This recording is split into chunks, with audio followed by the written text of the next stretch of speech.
안녕하세요. 건강요정 유창길 원장입니다. 오늘은 제 유튜브 영상에 댓글을 주신 제리 초이라는 분의 닉네임을 쓰시는 분의 아버님에 대한 이제 글인데요. 아버지께서 생물학적 주사제제, 류마티스 관절염 때문에 생물학적 주사제를 맞으시는 것 같은데, 아버님이 연세가 그럼 좀 있으시겠죠, 아무래도. 오렌시아 악템라를 맞고 계신데 허허 효과가 없네요. 염증 수치 하나는 정상이고 하나는 안 떨어지고요. 무엇보다 전신 통증이 심하시네요. 걱정이 됩니다. 정보 많이 얻어보겠습니다. 감사합니다. 라고 이제 하셨는데요. 이제 오렌시아하고 악템라를 이제 얘기를 해주셨는데요. 이게 기전이 좀 다른 겁니다. 기존 TNF 알파 억제제의 생물학적 주사제제하고 좀 다른 기전이 바로 이 오렌시아하고 악템라인데요. 기존에 제일 많이 알고 계신 휴미라 엠브렐 심퍼니, 이거는 TNF 알파 차단제라고 해서 이 세 가지 이 작용 기전이 좀 달라요. 세 가지로 일단 크게 나눌 수가 있는데, 환자분들께서 일단 이걸 크게 분류로 알고 계시면은 좀 도움이 됩니다. 작용 기전에 따라서 달라지는 건데요. 휴미라 엠브렐 심퍼니는 TNF 알파라고 해서 차단하는 겁니다. TNF 억제제라고 불리고요. 그다음 오렌시아 아바타셉트라고 하는 것은 선택적 T세포에 표적으로 작용하는 치료제입니다.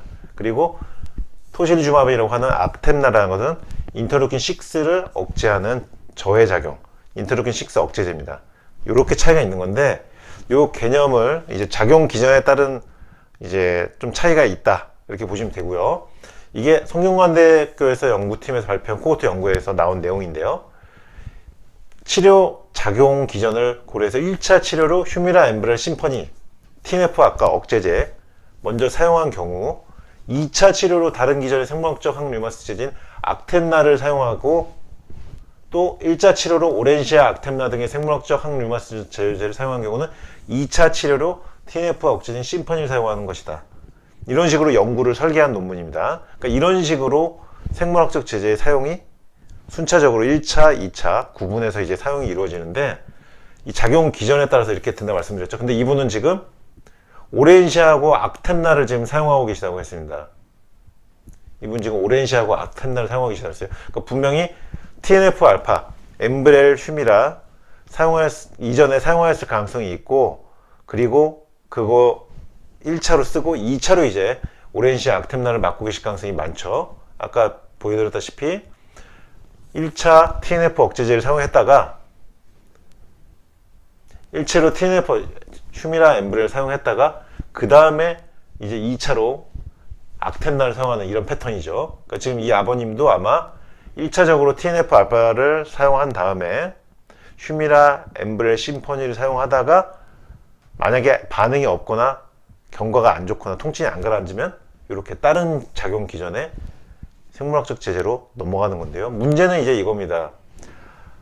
가장 최신 치료제인 생물학적 제제를 사용을 하더라도 전신 통증이 그대로 심하다는 거예요. 류마티스 관절염 환자분들이 꼭 유념을 하셔야 되는 게, 최신 치료 약물을 쓴다고 해서 통증이 줄어드는 것은 아닙니다. 무조건요. 여기도 보면 염증 수치도 하나는 정상이고 하나는 안 떨어지고 있죠. 염증 수치 역시 최신 생물학적 주사제를 치료한다고 해서 무조건 다 떨어지는 것은 아니에요. 반응하지 않는 분들도 계시다는 거예요.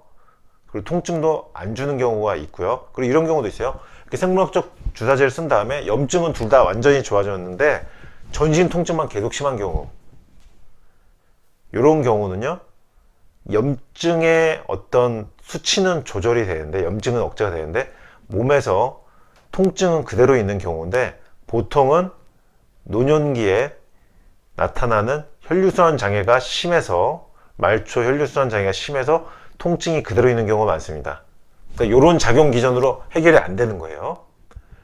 이런 작용 TNF 알파 억제한다든지 T세포 표적으로 치료를 한다든지 하는 게 안 되는 거예요. 이 기전으로 해결이 안 된다는 거죠.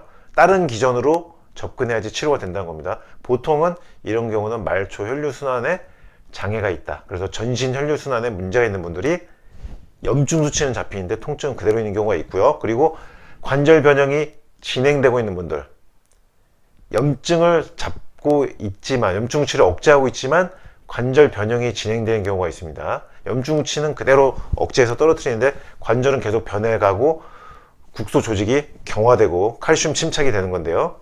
이렇게 석회화되는 건데, 이렇게 관절이 변형이 진행되고 있는 속에서 관절 변형이 진행되고 있는 분들은 염증 누치가 정상이 되더라도 아파질 수가 있다는 겁니다.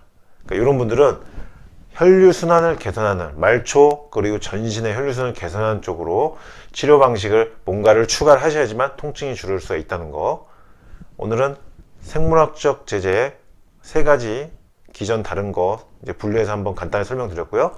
생물학적 제재 최신 치료제를 쓰더라도 통증이 전혀 줄어들지 않을 수도 있다. 그 이유는 말초 혈류순환 장애 또는 국소 관절의 변형, 석회화 이런 것들이 원인일 수 있다. 도움되셨기 바랍니다. 건강유정 유창길 원장이었습니다.